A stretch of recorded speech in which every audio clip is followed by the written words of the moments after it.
धाकड़ खबर बेखौफजुमा बेबाक अंदाज।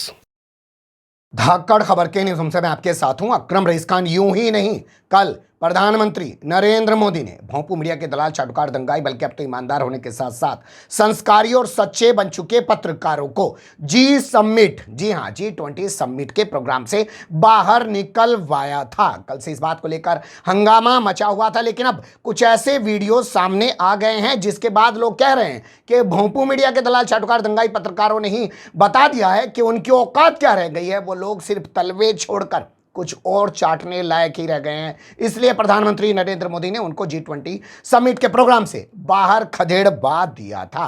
रही सही कसर देश ही नहीं, दुनिया के जाने माने पत्रकार रवीश कुमार ने पूरी कर डाली है। उन्होंने अपने YouTube चैनल पर जाकर बताया कि भोंपू मीडिया के दलाल चाटुकार दंगाई पत्रकारों की क्या औकात आज नरेंद्र मोदी की नजरों में रह गई है। तो कैसे कैसे पूरा घटनाक्रम सामने आया है और कैसे कैसे इसको देखा और समझा जा सकता है, हर पहलू से आपको रूबरू कराने की कोशिश करेंगे। लेकिन सबसे पहले रवीश कुमार के छोटे से एक वीडियो को आपके सामने रखने जा रहा हूं, उसे थोड़ा सा गौर से देखो और सुन लीजिए। प्रधानमंत्री मोदी ने सम्मेलन से पहले किसी भी गोदी चैनल के एंकर को सम्मेलन के बारे में टीवी इंटरव्यू नहीं दिया।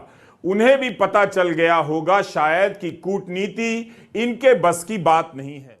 सुन लिया आपने क्या बताया रवीश कुमार ने कि प्रधानमंत्री नरेंद्र मोदी ने इन दलाल चाटुकार दंगाई पत्रकारों को इंटरव्यू G20 समिट को लेकर इसलिए नहीं दिया क्योंकि ये लोग कूटनीति समझते ही नहीं। तो इनके कुछ वीडियो जब हमने सर्च किए तो उन्हें देखने के बाद लगता है कि कूटनीति तो बहुत बड़ी चीज है, ये तो राष्ट्रीय अध्यक्षों को भी नहीं समझते हैं। इन्हें यह तक तमीज नहीं है कि कौन किस देश का राष्ट्रीय अध्यक्ष है। अगर आपको यकीन नहीं आ रहा है तो रिपब्लिक भारत अर्णब गोस्वामी, जिसको प्रधानमंत्री नरेंद्र मोदी ने उसी के प्रोग्राम में अर्बन गोस्वामी बना दिया था, उसके चैनल पे क्या चल रहा है देखो और सुन लीजिए। Okay, I beg your pardon. I stand corrected. This is Mohammed bin Zayed. I was told this is Mohammed bin Salman.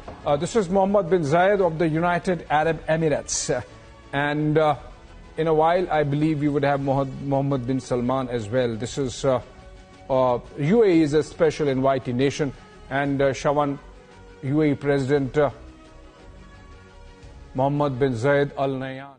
सुन लिया आपने, तमीज नहीं आ रही है। जो यूएई के प्रेसिडेंट हैं मोहम्मद जायद बिन अल नहान, उनको ये क्या बता रहा है, मोहम्मद बिन सलमान। मोहम्मद बिन सलमान सऊदी अरब के क्राउन प्रिंस हैं। लेकिन शऊर देखिए, कितना बड़ा चैनल है, कितनी अच्छी तमीज है। तो कूटनीति को वाकई में ये लोग क्या समझते होंगे। तो इसी के चलते लगता है प्रधानमंत्री नरेंद्र मोदी ने इन दलाल चाटुकार दंगाई पत्रकारों को कह दिया था कल कि भैया विनम्रतापूर्वक कह रहे हैं बाहर चले जाइए। सुन लीजिए वो भी। इसके साथ ही मैं मीडिया के साथियों से भी विनम्र आग्रह करूंगा कि वे अब हमें समय दें और इस सभागृह से बाहर जाने का कष्ट करें। यहीं रुकता नहीं है सिलसिला। इसके बाद भी अगर ये लोग कुछ सुधार कर लेते तो लगता कि हाँ भाई इनके अंदर कोई शर्म है। लेकिन आपने देखा होगा कि आज तक के प्रोग्राम में स्मृति ईरानी गई और वहीं मंच पर बैठकर उसने तिहाड़ी बता दिया, यानी कि सुधीर चौधरी को कह दिया कि तू तो तिहाड़ जेल गया था और मुझसे पूछ रहा है कि 250 रुपये जब टमाटर हो गया तो मेरे घर में क्या हो रहा था, तू बता। जब तू जेल गया था तो तेरे घर में क्या हो रहा था। तो तभी से शर्म नहीं आई थी। अब प्रधानमंत्री नरेंद्र मोदी ने जब इतना बड़ा इनको आघात पहुंचा दिया एक तरीके से और इन्हें कह दिया बाहर निकल जाओ, तो तब क्या इन्हें शर्म आने वाली है। ये क्या गुणगान कर रहा है वो देख लीजिए।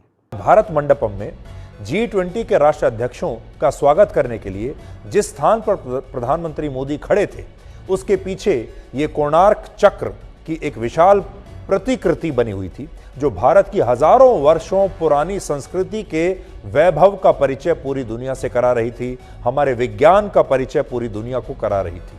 अमेरिका के राष्ट्रपति जो बाइडेन जब भारत मंडपम पहुंचे तो प्रधानमंत्री मोदी ने खास तौर पर उन्हें इस कोणार्क चक्र के बारे में बताया। कोणार्क को दिखा रहा है और बताने की कोशिश कर रहा है कि प्रधानमंत्री नरेंद्र मोदी जहां पे खड़े होकर फोटो सेशन करा रहे थे उस कोणार्क का क्या मतलब था और कोणार्क के बारे में कैसे वो जो बाइडेन को समझा रहे हैं। असल में इनको इतनी ही तमीज है, इतना ही शऊर है, इसके अलावा ये कुछ कर नहीं सकते हैं। यकीन नहीं आ रहा है तो ये गुणगान ही कर सकते हैं। ये वीडियो भी देख लीजिए। भारत में आप ये कह लीजिए कि डिप्लोमेसी का वर्ल्ड कप इस समय भारत में हो रहा है। एक जमाना था जब ये जो अंतर्राष्ट्रीय मंच थे, ये जो एलीट क्लब थे जिसमें सिर्फ बड़े बड़े देश हुआ करते थे, भारत इनके दरवाजे पर खटखटाता था और सिर्फ इतना कहता था कि मुझे अंदर आने के लिए थोड़ी जगह दे दो, थोड़ी देर के लिए बुला लो। और इस तरह के मंचों पर कभी हमें स्पेशल इन्वाइटी करके बुला लिया जाता था, यानी एडजस्ट किया जाता था और हम सिर्फ इतने में खुश हो जाते थे कि हमें वहां बैठने की जगह मिल गई, हमने भी पार्टिसिपेट कर लिया। एक तरीके से हमें इतने बड़े बड़े नेताओं के साथ बैठने का मौका मिल गया। आज हम इनविटेशन के लिए संघर्ष नहीं कर रहे हैं, बल्कि हम इनवाइट कर रहे हैं। देखा कैसे बता रहा है कि एक ज़माना था कि भारत जाके दरवाज़ा पीटता था, बाबूजी हमें कहीं घुसा दो, हमें बिठाने की जगह दे दो, हमें भी कहीं पे खड़ा कर लो, हमारा भी कोई फ़ोटो खिंचवा लो। लेकिन आज इतना बड़ा इवेंट किया जा रहा है, यानी इनकी औकात अपनी इतनी ही है कि ये बस गुणगान करते रहें, हर हर मोदी, घर घर मोदी करते रहें, मोदी मोदी करते रहें, इसके अलावा इनको आता कुछ भी नहीं है। और ये बात प्रधानमंत्री नरेंद्र मोदी भी समझते हैं, तभी तो उन्होंने प्रेस कॉन्फ्रेंस नहीं रखी इंडिया में।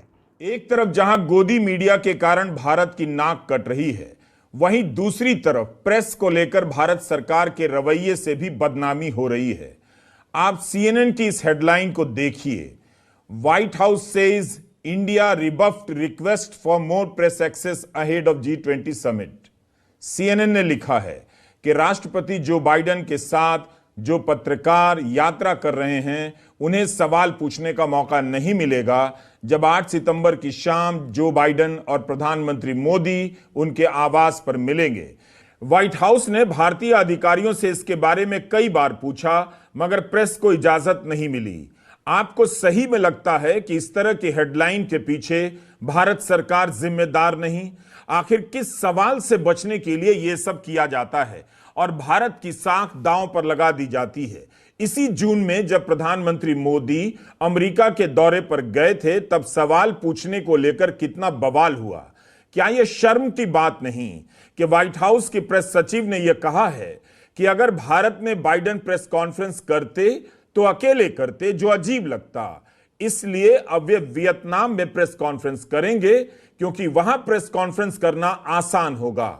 यह हालत हो गई है मदर ऑफ डेमोक्रेसी की। देख लिया आपने, कितना बड़ा खुलासा कर रहे हैं रवीश कुमार कि यहां पर प्रेस कॉन्फ्रेंस नहीं रखी गई है और वियतनाम में जाकर प्रेस कॉन्फ्रेंस की जा रही है। यानी कि भारत प्रेस की आज़ादी के मामले में जो है वियतनाम से भी गया गुजरा है। अमेरिकी राष्ट्रपति जो है वहाँ पे जाके प्रेस कॉन्फ्रेंस करेंगे, क्योंकि यहाँ पे नरेंद्र मोदी को सवालों के जवाब देने की आदत नहीं है। अभी वो अमेरिका चले गए थे, वहाँ उनसे एक सवाल पूछ लिया गया था, उस पर कितना फजीता हो गया था, तो इसलिए साहब ने सवालों से बचने के लिए बाइडेन की प्रेस कॉन्फ्रेंस को भी स्थगित करवा दिया। और किसी घोंपू मीडिया के दलाल चाटुकार दंगाई पत्रकार ने इस पर सवाल नहीं उठाया, ये भी अपनी जाके घरवाली को नहीं बताया होगा, घरवाले को नहीं बताया होगा, यार बड़ा मौका मिल जाता हमें अमेरिका के राष्ट्रपति से सवाल पूछने का, लेकिन नरेंद्र मोदी की वजह से अधूरा रह गया, या फोटो ही खिंचवा लेते इस बहाने हम बाइडेन के साथ, और जाके अपनी घरवाली को या घरवाले को दिखाते कि देखो आज मैंने बाइडेन के साथ फोटो खिंचवाया। वही जैसे कुछ छोटे भैया पत्रकार थानेदार के साथ फोटो खिंचवा के अपनी व्हाट्सएप डीपी पे लगा के अपने आप को पत्रकार दिखाने की कोशिश करते रहते हैं।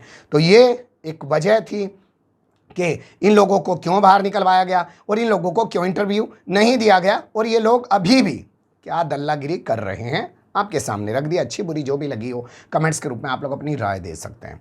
खबर को लाइक कर सकते हैं, चैनल को सब्सक्राइब कर सकते हैं और ज़्यादा से ज़्यादा हमारी खबरों को शेयर कर सकते हैं। फिर ऐसे ही किसी सुलगते हुए या उलझते मुद्दे लेकर मैं आपके सामने हूँगा हाजिर। फिलहाल भी मुझे दें इजाज़त।